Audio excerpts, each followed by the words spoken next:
Great. Well, thank you everyone for joining us today on a webinar titled The Incredible Thinking Motor. What we wanted to do today was to come together with the National Renewable Energy Labs. We're very excited to have Grant Wheeler on the call with us today to chat through some of the very preliminary results from that organization's independent assessment. We also wanted to share with you some of our thoughts about kind of where motors are going in the industry today, and to sort of share how we think this idea of a thinking motor or a smart motor can sort of actually create revolution and disruption in the HVAC industry. So very excited to have you with us today. There's a tremendous number of attendees on the call today, and so what we wanted to do, we want to have all of your questions answered, and so as we're kind of going through the talk today, unfortunately we had to mute the number of speakers, but if you would be so kind as to as we're going through either Grant or my talk today, please do ask questions, and we'd love to hear those and hear that feedback from you, and we'll try and get to that either during the presentation itself or immediately at the end. It's kind of an ambitious agenda today, and depending on the number of questions that we do get, I'm not quite sure how far we'll get through it. But the idea here is to present to you a refrigeration retrofit study involving Walmart and SMC Motors. So we'd like to show you that first and have Grant walk through those preliminary results.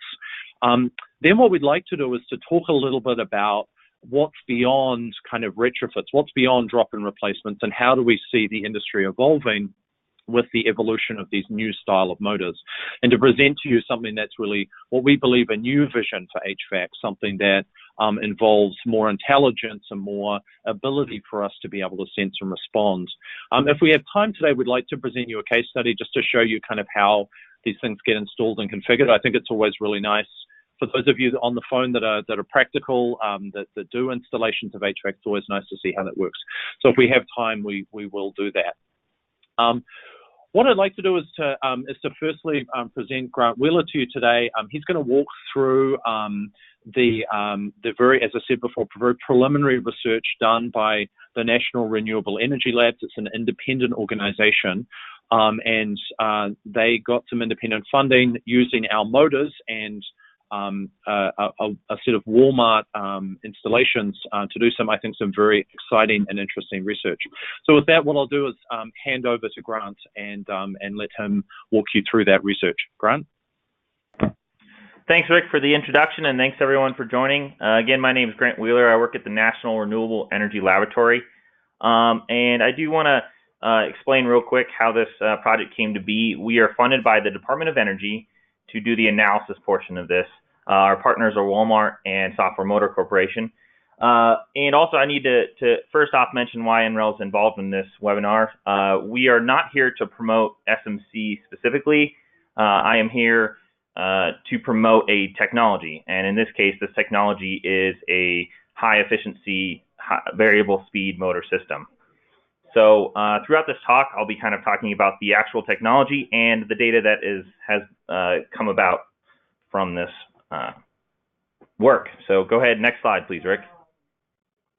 So first off, I just wanted to give everyone a review of what we're talking about. We're talking about a refrigeration system, and we're specifically talking about the condensers that are on top of the refrigeration system. So in the upper left picture, you can see this is a typical refrigeration system, and in a commercial refrigeration system, there's anywhere from 10 to 20 fans that are usually up on top that are rejecting heat. And in this case, a 1.5 horsepower motors. In the pictures down below, you can see the actual Walmart store with their condenser fans. And you can actually see the legacy motor on the bottom right. We replace those legacy motors with SMC motors in this study. Next slide, please. Also just kind of going over the rough breakdown of how much energy is spent in refrigeration and where it's spent. On your right, you can see your pie chart. And what that just shows is that the majority, 50% of the energy is in the compressor and 10 to 5% is with the condenser fans. Next slide. And just going over a little bit about the Software Motor Corporation, about their technology. So they developed a high rotor pull switch reluctance motor, and the benefits here are there are many benefits, but the one we're going to talk about is in terms of efficiency. So you can kind of see a rotor right in there, and then you can see just the typical motor here. Can you switch over to the next slide, please? What we're here to talk about is efficiency. So the blue line in the top section here is the SMC efficiency, and the orange line is a NEMA premium motor. And you can see right off the bat that SMC has the HRSRM motor is more efficient than typical NEMA premium motors. That is what we wanted to see, and that's what we ended up testing. Next slide, please. So the project plan was to replace half of the legacy induction motors with an HRSRM, and in the lower picture you can see the SMC motors that we installed. And then we broke the project into two different phases. The first phase was just to determine the actual efficiency if you were to have the same control signal between the legacy and the HRSRM. So it was side-by-side testing just to look at energy efficiency. Phase two, which is still to be determined, is trying to actually optimize the control with the HRSRM controller. This is one we're really excited about because, as we showed in that previous slide, 50% of the energy of a refrigeration system is from the compressors. And if you can control your condensers to reduce your compressor energy, that's where you're going to see a huge amount of savings. But again, today we're only going to present on phase one and just on the preliminary results. Next slide, please. So here you can see the table of 850 was the nameplate RPM for these motors, and with that RPM, the legacy condenser system was consuming, including with the VFD and with the motors, about 1 kilowatt per motor. The HRSRM system was consuming about 0.73 kilowatts per motor, which resulted in a 30% energy savings. So that's the preliminary results. We hope to, again, do more analysis on this. I'm actually working on this as we speak, and we'll be doing more presentations on this, on the actual results, and actually hopefully be doing papers and things after that. But what did come from this is that we did develop a couple of ideas for phase two.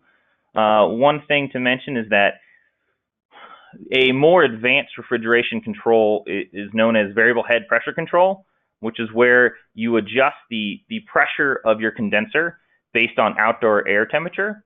And this is seen across the industry and saves a significant amount of energy. So the first thing is to just do variable head pressure control with the HRSRM motor. This is capable of doing this because the SMC motor actually has a controller with it and can potentially actually implement this control relatively easily. Another idea is actually to implement individual motor control. One advantage of the SMC system is that they have abilities to control individual motors, whereas typical refrigeration systems control motors in packs, in groups. So they control 5 to 10 motors all together with one VFD. This is typically okay to do, but in certain cases it's actually advantageous to control individual motors, and we want to investigate that. And then another thing that can happen with variable head pressure control is that there's a constant that is developed and put into the control system that relates outdoor temperature to discharge pressure. And we want to investigate that constant and see if it can be adjusted or optimized. And then finally, predictive control. This is a scheme that is getting into everywhere. I'm sure people have heard about this in the HVAC world before, but we're looking at it for refrigeration systems on the condenser side, which we believe is relatively new. And I think that's it for slides. Rick, I guess I'll turn it back over to you. Yeah, great. Yeah, thank you so much, Grant, for presenting that sort of preliminary results. So there's just a couple of questions that I think people are starting to sort of write in, and it'd be great to get you guys get some feedback for Grant on this study. But the first question I had was, so it seemed like a lot of the intelligence piece that you were talking about, right, the sort of second piece, was separate from these 30% savings. That would suggest then that there's kind of incremental savings above this 30% in the condenser fan that could be possible. Yeah, exactly. So for phase 2, we would expect more energy savings. Again, the reason being is that if you can reduce the compressor energy, which is 50% of a total refrigeration system energy, then you're going to see really drastic decreases in energy. And that's where we're excited about with phase 2. Got it. And what was Walmart's involvement? Just another question here. What was Walmart's involvement with this study, and why are they interested in it? So Walmart, actually, SMC and Walmart originally put this project together without NREL's involvement, and the reason being is that Walmart is constantly looking out for new technologies. They are trying to meet energy efficiency guidelines and goals that are set up in their corporation. And, in this case, they were interested. They saw the preliminary data from SMC about efficiency increases, and they wanted to test it with the condenser. The reason the condenser is typically in refrigeration systems, that's your least efficient motor. So, that can be in the case for HVAC systems and for refrigeration. In this case, they had a 75% efficient motor that was running their condenser fans. And so they thought there was the best opportunity to see energy efficiency gains. Got it. There's some questions here about how this might compare to other types of motors. For example, EC or ECM motors, and other kinds of transverse flux motors, all sorts of other motor types. Could you speak a little bit to that? And, I know that for a lot of folks it's a little technical, but I think it's a very interesting point. There's lots of different types of motors on the market, and they have different designs and different cost ranges. So first off, I would mention that the size range right now, so what my understanding, and Rick, correct me if I'm wrong, but SMC typically, they're from 1 horsepower up to 10 horsepower right now, so that will decide where you can replace current motors. Also, when we're talking about efficiency of motors, what we've heard, and again, the only thing we've been able to show right now is that SMC motors, HRSRMs, beat induction motors with VFDs. But we've heard that this should actually also be comparable to ECMs, which are another variable speed option out there in the market. So as far as I'm aware, SMC is saying that these are the most high efficient motors out there in the market in the 1 to 10 horsepower range. Yeah, and of course, one of the issues with ECM motors is there's rare earth component. There's a bunch of other arguments essentially against ECM motors aside from the cost, right? So they can be quite expensive motors to buy. Okay, well, thank you so much, Grant, for sort of presenting that. And so one of the things that we're really interested to see, right, as this sort of study goes along, is kind of how how this kind of this sort of research progresses, because I think this is very much kind of at the beginning of kind of the raw savings that come out of just plugging in the motor. So I think we're also very excited here. Maybe just a couple of questions, just we have a little bit of time. So one was actually for the SMC team. So can we talk about reliability, and what about the life cycle of the motor? That was not something that you tested, was it, Grant? No, that was not on this test.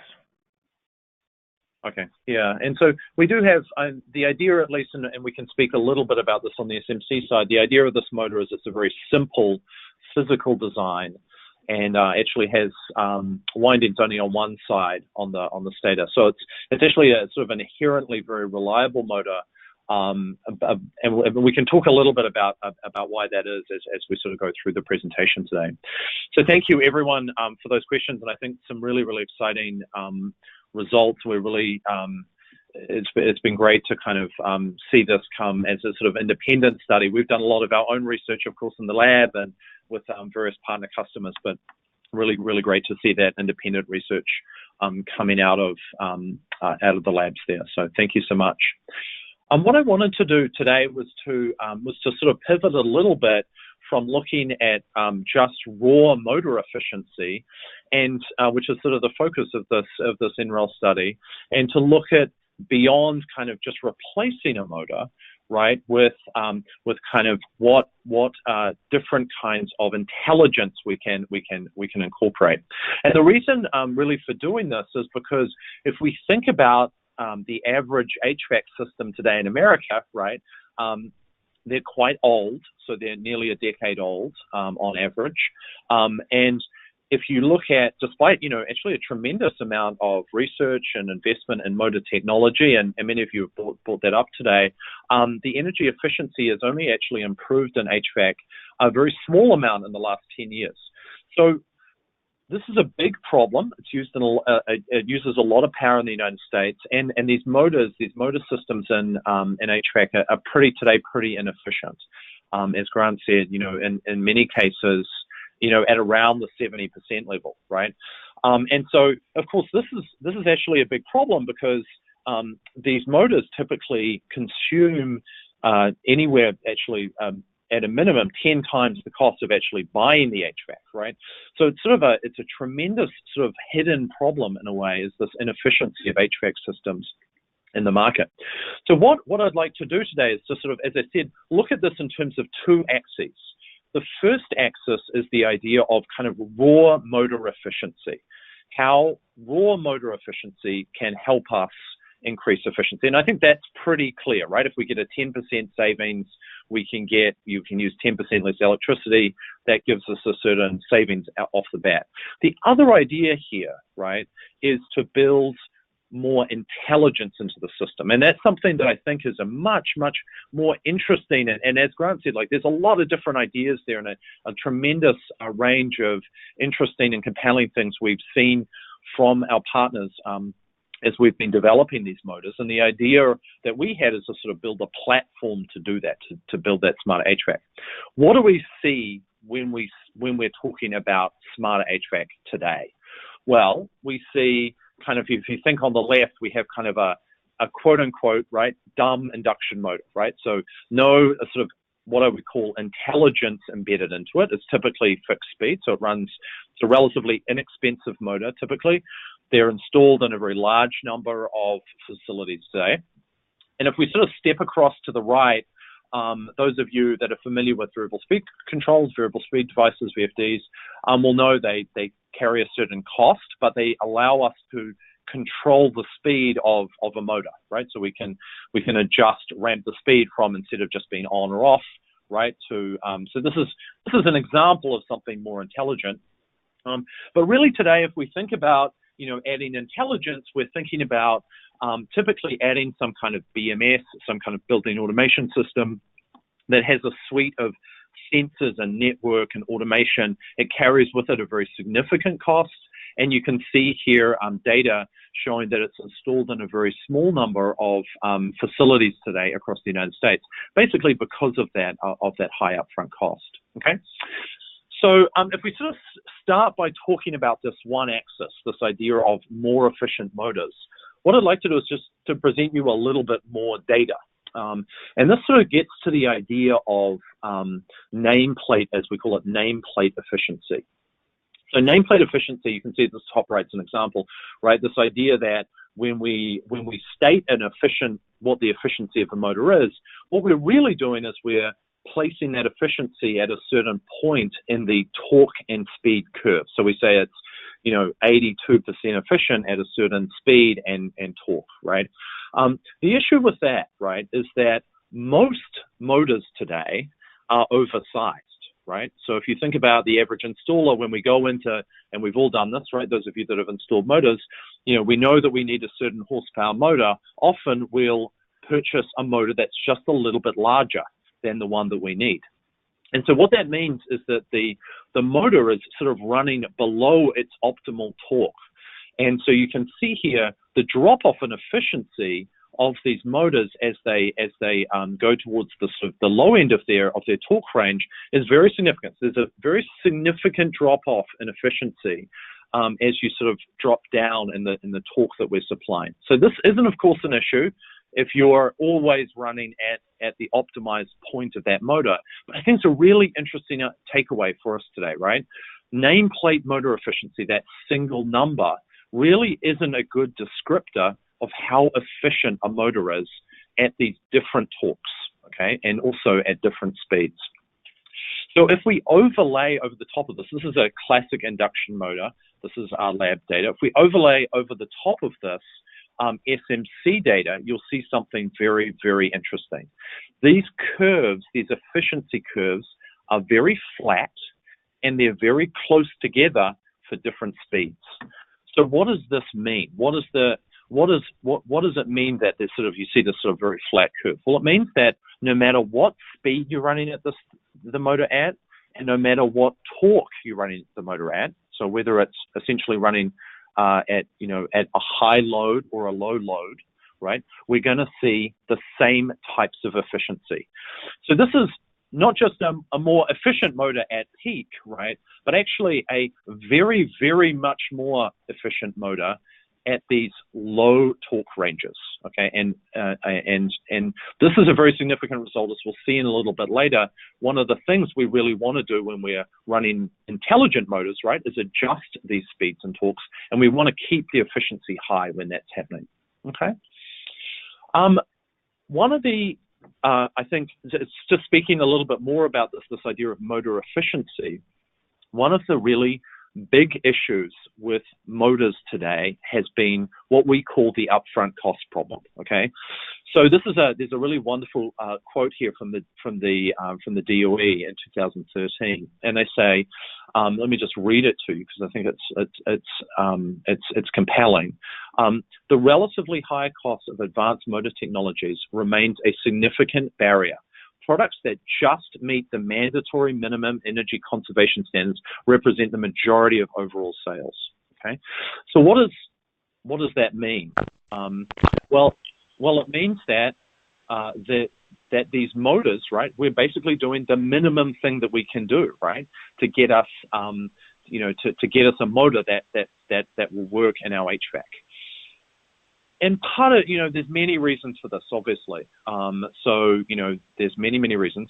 So one of them we think is important is the idea that there's a long value chain here between the person who makes the motor, that's us, right, and the person who ends up paying the energy bill, right. There's a bunch of people that sit in between those two parties, and who and least cost bidding and all sorts of other reasons that mean that, right, the integrator is buying the least cost motor, right, rather than the motor that costs the least over the total life cycle of the product.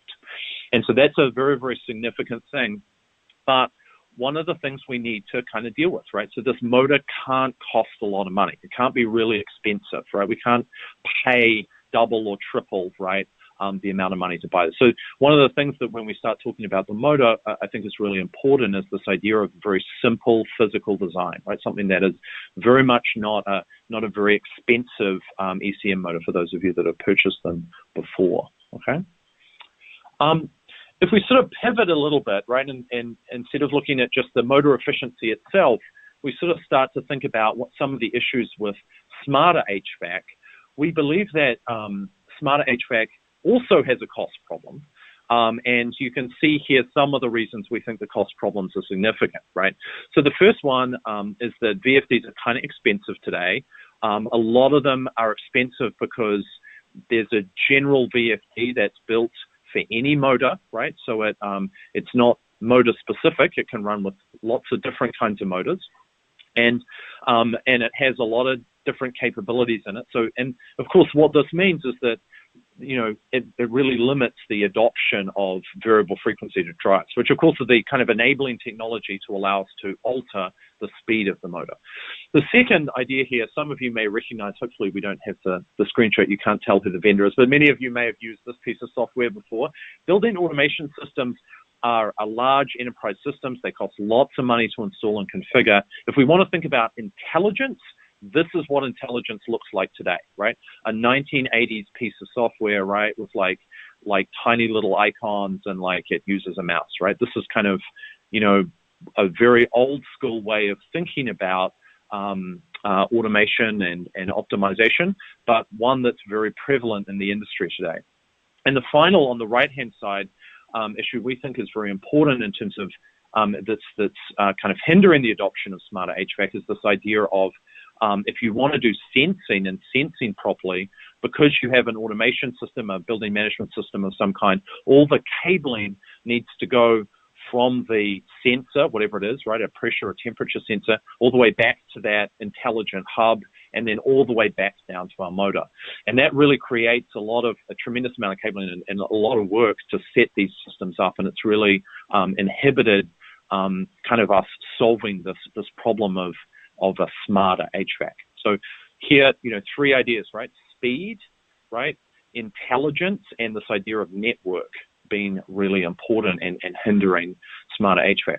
We think there's a tremendous amount of benefit, to be very clear, from intelligence, smarter, so building automation-like functionality. And so we put at the top what some of those optimizations are. They're very well established in the industry. So, for example, pre-cooler heating, doing like fine-grained zone-based control, or as Grant said, one of the things that our motor enables is actually individual motor control, so you can do very complex things if you want to. And, lots of advanced algorithms, all sorts of very smart and intelligent things done here. Where we are today, right, is all the way down at the basic thermostat, where we're just altering temperature to reach a set point. So there's a really big gap in this functionality. And so this is something that we're really focused on and really trying to address, okay? So we talked a little bit about kind of smarter HVAC and what some of the issues are now. What I'd like to do is to talk a little bit, and I know there's a lot of questions coming in from folks around the actual technology of the motor and what makes it special. And I'd like to talk in a little bit of detail about what that actual motor design is, okay?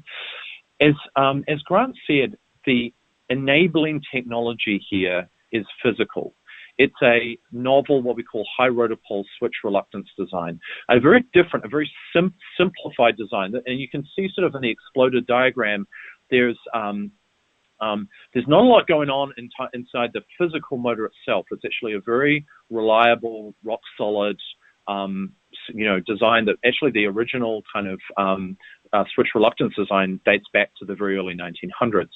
It's been very difficult to make these motors, and they've been relegated to kind of fields like mining and things where you need very high reliability but not necessarily high efficiency. And part of the reason for that is that it needs a lot of control systems and control logic to make it work. And that really hasn't been possible until the advent of two things. First, like the idea that we now have a smartphone in our pocket that's basically what a personal computer was five or 10 years ago, right? So very high-speed chipsets that allow us to do a lot of calculations that are necessary to keep this motor running and stable, of the type that you now see in cars and lots of other kind of industrial applications, okay? And the other enabling technology is what you see today in hybrid cars.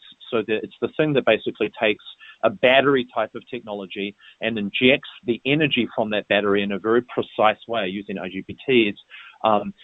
So that enabling technology has been there a long time, but hybrid cars have made it very inexpensive. So with this motor exhibits in a lot of the places that we just showed you one example today, but there's lots of places we've installed this motor and run it, 90+% efficiency from 1 to 10 horsepower over a wide range of speeds. Now, of course, up at the 10 horsepower range, we get even higher efficiency. Of course, this is something that everybody knows, right? So the smaller motors are a little bit less efficient. But even in those very small motors, we see very, very high efficiencies around the 90% level. There's something else that's important here that you don't see when you first look at this diagram, and that is the idea that there's electronics in this motor, okay? In the same way that there's electronics in our cars today, right? There's electronics in this motor, and that the electronics enables us to do things that we couldn't do if this was just a big lump of metal. And so what we'd like to do is to talk a little bit about what we believe the value of that embedded electronics is, okay? So the first is this idea that we believe that kind of this 30% kind of total efficiency gain that Grant talked a little bit about is a sort of a starting point for other types of gains.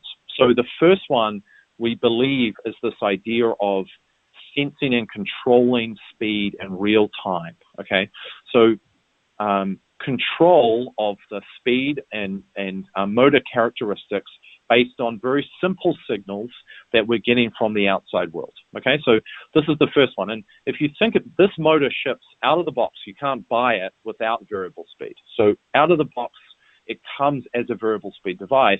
And what that means is that we have tremendous ability for us, right? If we wanted to, we could just drop it into an existing, as we showed with this Walmart study, right? An existing kind of setting, right? But we can do better than that. Right, and so this is the idea of these kind of sensing and controlling. We believe there's also a tremendous benefit from communicating with a network of devices.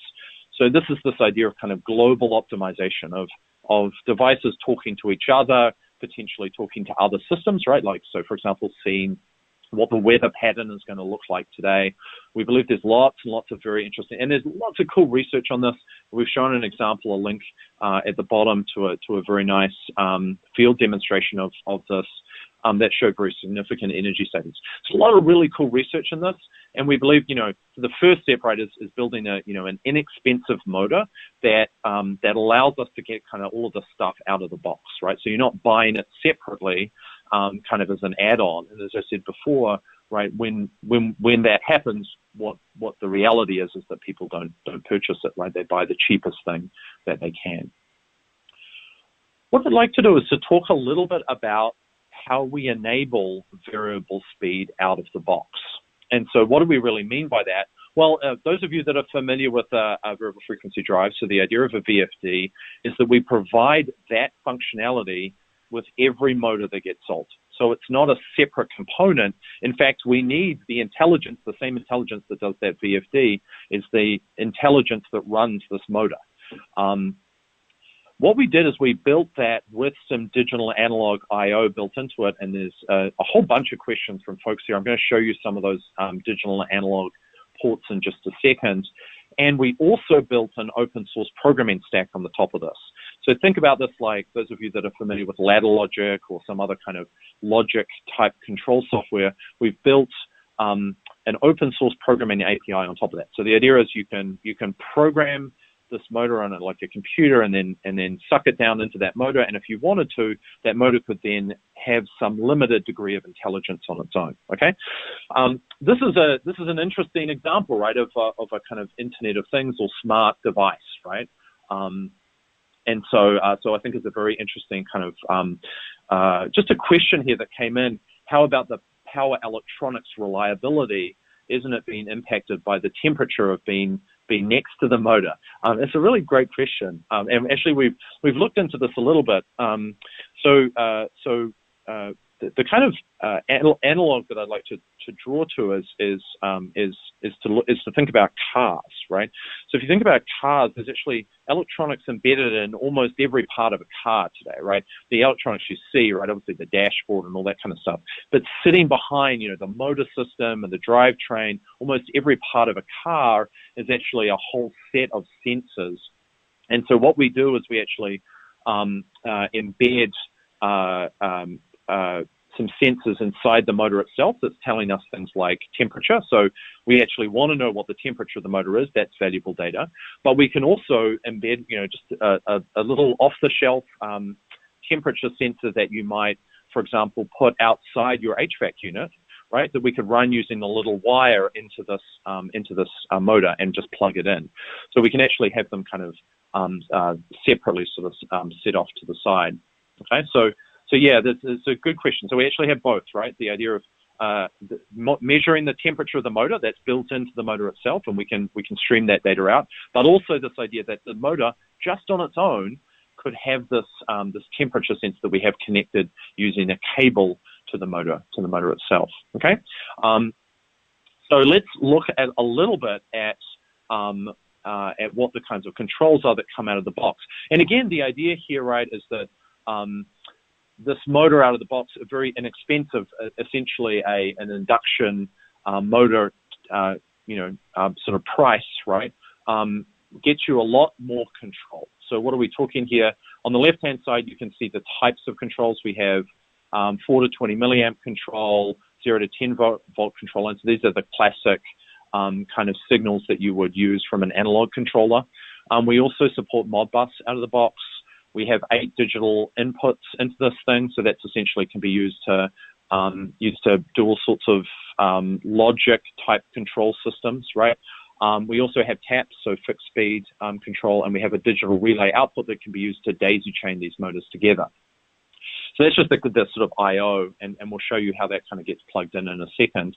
On the right-hand side, you can see some of the logic that you can actually build using the sort of open source API controller, which we call Cascade. So lots of different stuff, right? You can see all the classic things, right? So logging, time of day stuff. You can turn the motor up or down according to sensors that you're getting. So all sorts of very classic kind of control things. And the idea here, right, is to do stuff very simply. One thing I would note, right, is that you know, there's a lot of companies offer these kinds of things, right? The idea here is to make it very, very simple, right? And something that ships with every motor, right? And something that can be produced really just straight out of the box, right? Okay, so let's talk a little bit about how we've integrated this idea of this sort of thinking motor, very high efficiency, right? So 90+% efficiency thinking motor with a controller. So for many companies, this is as far as they're interested in going, right? So building some kind of intelligence into their motor and maybe doing some basic kind of speed control or something like that, or sometimes, you know, even some advanced algorithms, right? So like ramping up at certain speeds, right? Time of day usage, things like that. For some customers, they're interested in controlling a set of these motors together and integrating those motors with a building management system. So again, there's lots of industrial control controllers. This one is built by us, and it is designed to work specifically with this motor, okay? So why is that benefit? So there's a couple of benefits. So the first is that you can actually program on the controller and on the motor. So you can send programming code to either or. The controller at the bottom is a full computer, so it's Linux based, so you can do all sorts of really cool programming in that, right? And a lot of the partners that we've been working with have been using that controller to do all sorts of very, very interesting and very smart kinds of analysis work and control. It has a lot of communication stack, which I'll talk about, that's much more sophisticated than the motor itself. Lots of different network protocols, and most importantly, it's connected to the cloud, so you can actually stream the data from this motor and do, you know, all of the things that you might want to do, right? Like controlling it with your iPhone and good things like that. Okay, you can see here the industrial controller has a lot of different functionalities sort of built into it, right? So it has USB, which enables cellular, digital inputs, RS485, right? Lots of different stuff, and then of course a full Wi-Fi Ethernet stack. Remember, the idea here is something that is a sort of an open source platform. So the idea of the tool is to enable you as a user to be able to do a lot of the programming work yourself if you want to. And so there's a lot of stuff sort of built into this to do, you know, to allow you to do that, but also to kind of keep it flexible, right? To make this a sort of an engineering tool. And we sort of see this moving forward as being something that systems integrators show a lot of their value in, right? So rather than just installing the motor, you'll now become the expert in kind of what's the optimal way of configuring this for a certain way, a certain set of environments in which you're using, right? How the building's configured and the particularities of that building. So you sort of become an expert in how to optimize these motors and the logic and setup. And so that, of course, is all yours, right? The way in which that sort of logic is set up. We'd like to move the industry, as I said before, and we know there's point solutions that offer each one of these individual things, right? We know there's a smart, for example, ECM motor on the market today. If you look at the price of that thing, it's crazy expensive. And frankly, no one buys really expensive motors today, right? So what we're trying to do is to build capability in terms of allowing people to fit a motor design that's much more flexible in terms of its architecture. So if we wanted to, right, we could just have a fixed speed dumb motor. If that is truly the kind of the only that's the sort of focus area, right, and that there's no need for speed control, then of course, like, we can get 30% energy savings out of the box, right? But beyond that, I think one of the really nice things about this maturity model, as you go sort of up through these levels, you'll see that the idea here is that the motor itself can do levels 0 through 2 here, so we can do a lot of the different very basic kind of things that we would want to do for even very small scale HVAC installations without purchasing a controller or having a full scale building automation system. And then as we move across to the right, one of the really nice things is because this motor inherently collects a tremendous amount of data, we can start bubbling that data up through the controller and to a building automation system or other kind of intelligent node on the network that allows us to do things that are very, very much smarter than I think even we know today, right? So learning algorithms, connecting to the internet, so thinking about systems of buildings.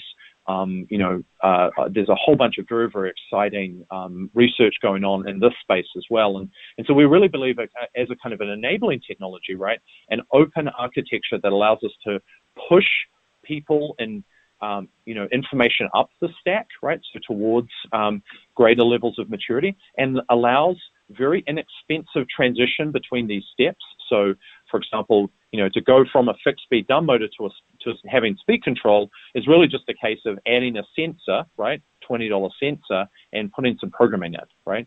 Then the next step, right, like sensing and control, right, is something that we can very easily. So the idea here is we can sort of very easily add on each one of these things without spending a ton of money. And that really gets us around that kind of key issue that we talked about right at the beginning of the talk today with, an expensive solution really just ends up not being adopted by a lot of folks in the industry, okay?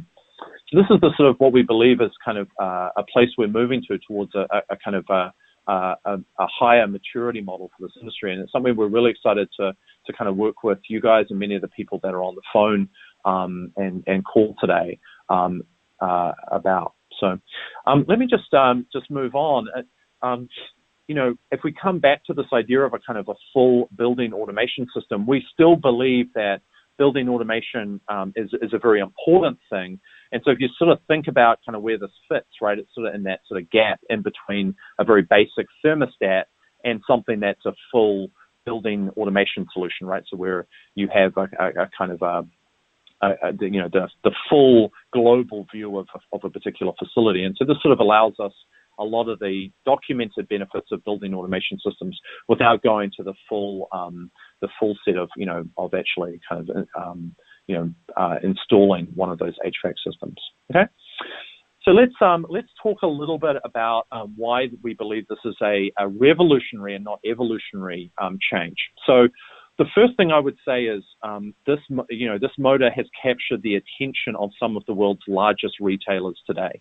Those retailers have evaluated technologies like ECM motors, right? And the reality is this is a very, very efficient motor that is very inexpensive. And so you can see here some of the key findings. 10% more efficient than NEMA premium and permanent magnet motors, 30% more efficient than most induction motors, and then some even better results, right, when you look at these kind of advanced algorithms. It's got sensors built into it, plus you can add sensors, very inexpensive sensors, kind of next to it. It operates, you can't buy it without variable speed, right? So it's variable speed out of the box. Doesn't cost any more money to buy a variable speed motor.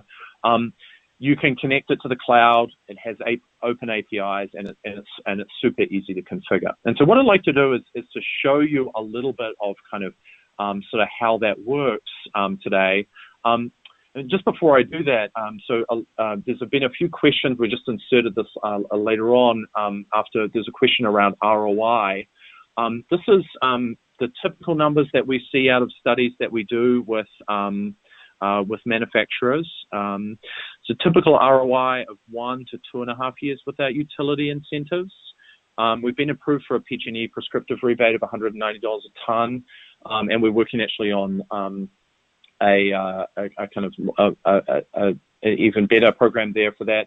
And actually, so if you incorporate, utility incentives, and we're working with a lot of folks today to try and get that in other markets, you see ROIs as little as 6 months, right? And that's of course because these motors are not tremendously expensive to purchase, as I said before. The results become pretty compelling. A lot of these results, by the way, are based not on the intelligent motor argument, right, but on the one that Grant was talking about earlier, just the raw savings from dropping in a replacement motor. Okay, so what we'd like to do now is to talk a little bit about how we might install and configure one of these motors. And we wanted to just show you here just a very short demo that really aims to sort of look at kind of how these motors are kind of configured. So I'm just going to sort of play this through and I'll sort of voice over it. This is a rooftop HVAC. You can see it's a relatively old facility that we got shipped to us. There's a bunch of kind of wires here, right? There's the fan belt, and this is the motor here at the top that we're looking at replacing. It's been replaced with the motor. You can see here, this is the SMC motor. And what we're going to do is we're actually going to add a simple temperature sensor to it. The temperature sensor you can see here is on the far left-hand side. It's just a cheap, I want to say $20 sensor.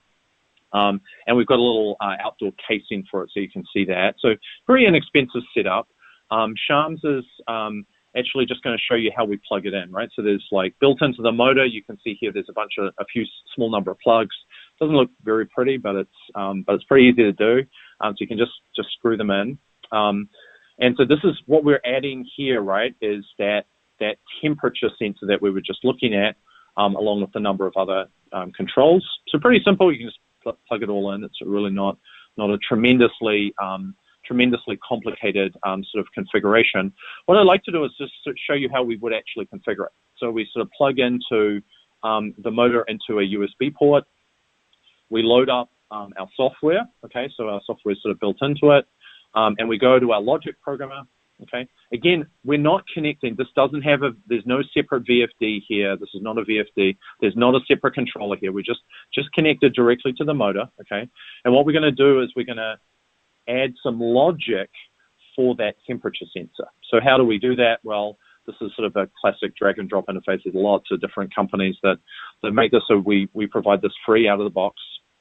So we're going to grab an analog input here, and this is going to be our temperature sensor, and we say that this is a certain type of sensor, so we're going to give it a name, right? So it's a thermistor, a supply thermistor in this case, and we're actually going to connect it here to do a sort of a temperature conversion. So there's a classic formula that's used for thermistors, right? So again, very simple here. What we're doing, we're basically, setting up this thermistor and sort of plugging it in, right? But the kind of cool thing about this is you don't need an automation system or any kind of other system, and in fact, you don't need wires to go anywhere else apart from directly to the motor, right? So this is actually a very sort of, I think, really nice approach for doing these kinds of fine-grained controls, where you're doing temperature differentials, for example, outside air versus inside air, outside pressure versus inside pressure, all sorts of very, very smart things people have done with this, with these kind of logic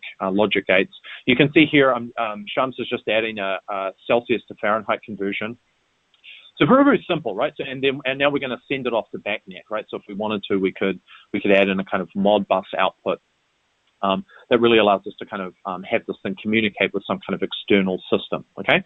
So very simple to set up, but actually very extensible. So you can see here it's polling this thermistor continuously, and at the very top, we can actually add all sorts of complicated logic here around, based on what this thermistor is doing, what the speed of the motor is going to be doing, whether the motor's on or off, how quickly we ramp the motor up to that speed, any kind of thing that you can basically program in a VFD, right? We can program in this kind of model. And again, this is straight out of the box. It's provided free, right?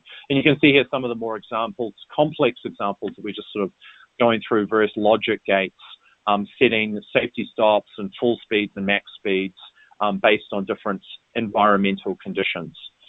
So again, just a very simple example today. We want to show you something that didn't look at the kind of the full Internet of Things functionality, right? Like not connected to the internet, but something very, very simple that can be connected directly to a motor without a lot of complicated other devices that you're purchasing and then having to configure.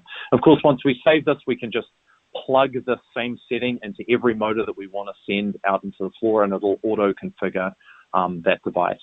So a tremendous amount of number of questions on this, and so what I wanted to do was maybe just pause here for a second and talk a little bit about some of the questions that people have answered today.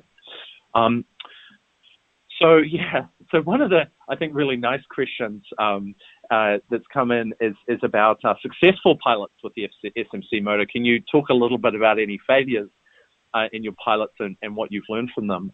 It's a really great question. Thank you, Gabriella, for asking it. We've actually, one of the very early lessons that we've learned over the past, I would say, 3 or 4 years is that actually the electronics, we talked a little bit about temperature inside the electronics a second ago, but the electronics is very, very critical for the running of these motors, and it really needs to be super industrial grade. And so this is something that's obviously been figured in lots of industries, so automotive and things like that. But of course, getting that design right is something that has taken us some years. And in our very early pilots, we had some of those motors would sometimes fail. So that's I think one of those things that really is a super important kind of take home. Is that these motors and motor designs have to continue to run for decades, right? In almost every temperature condition, from the blazing sun of Texas, right, to the freezing colds of somewhere in Wisconsin. So there needs to be that kind of ability to be able to kind of have these very high temperature ranges, and a lot of electronics have difficulty. So we've worked through a lot of those issues now, so we don't see those anymore. But yeah, it's a really great question, and we really appreciate it. How's the control at low speeds, and what are the lower limits? This is also a very, very nice question. A lot of motors have the ability only to run effectively, really, down to sort of, I would say 20, sometimes 20, 30% before they really don't run very effectively. We haven't seen those kinds of issues with the SMC motors. As we said before, there's really a tremendous amount of control in our ability to inject power, right, is basically what we're doing, right, at a very precise moment and a very precise amount of power through these IGBTs into the motor stack. And that control means you can actually run this thing. You can run them very, very, very slowly. You can also run them very quickly. You can ramp them up and down very quickly. There's all sorts of, you can run them at very high precision, so almost like a stepper motor. All sorts of very complex control types are possible that really just aren't possible in a lot of the motors outside of stepper motors, of course today. Okay, so just a few more questions here. There were some questions here around what communication protocols are involved in talking to the motor, and is there a kind of an open, is there an open API where you can design your own software to communicate with the motor? And yes, actually, a lot of our customers, Transformative Wave, who I believe is on the phone today, has been working with us to actually do a lot of this stuff.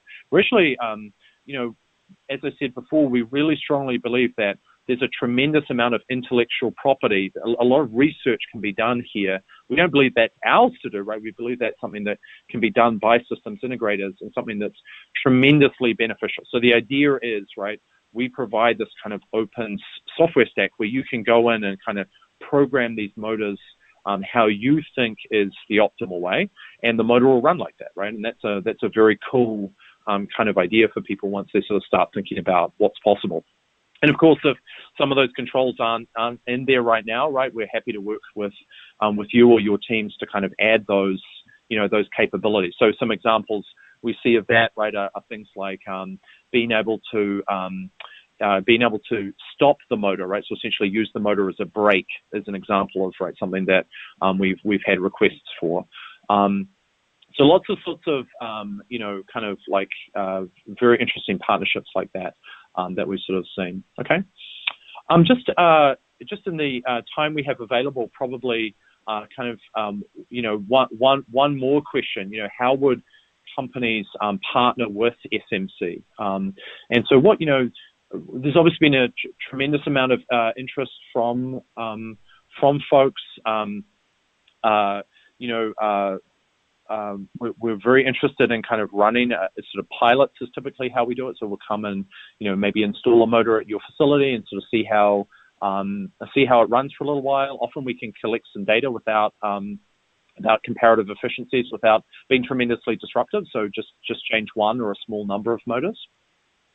We found that very effective, and actually it's a really nice way of kind of proving out some of the energy savings that Grant was talking about a little bit earlier in the presentation today.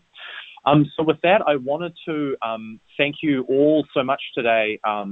There's been a tremendous number of questions, probably more than we had time for.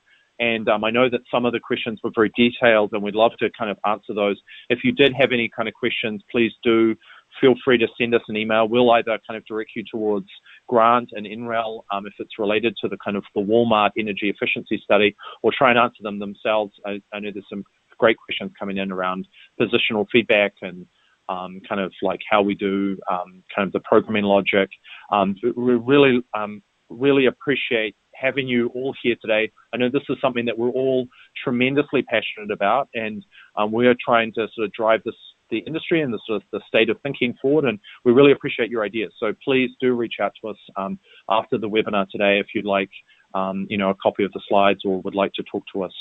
Thank you so much for joining us today, and we hope to see you at a future SMC webinar. Thanks.